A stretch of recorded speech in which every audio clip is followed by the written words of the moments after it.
Todos conocemos a alguien que haya sufrido alguna intoxicación etílica.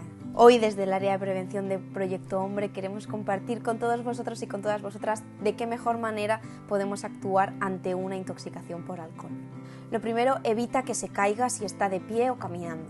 Protege su entorno, es decir, evita que siga consumiendo más alcohol. Si vomita, trata de que su cabeza esté hacia abajo, en caso de que la persona esté de pie.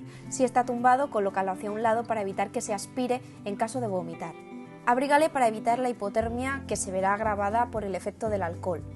Háblale con tranquilidad para evitar que se altere. Si nota un ambiente sereno y tranquilo, él o ella también lo estará.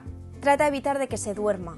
No le des nada de beber, tampoco remedios caseros como el café con sal o similares.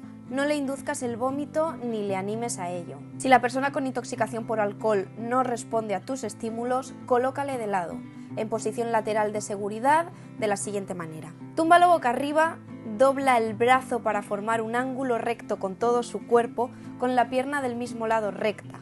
Flexiona la otra pierna hasta formar un ángulo con el cuerpo. Gira el cuerpo hasta que se quede de lado y coloca el dorso de la mano bajo la mejilla. Con esto evitarás que se aspire si vomita. Si la persona que está sufriendo la intoxicación no responde, debes avisar al teléfono de emergencias, quienes te darán las indicaciones sobre cómo actuar o te enviarán ayuda si es preciso.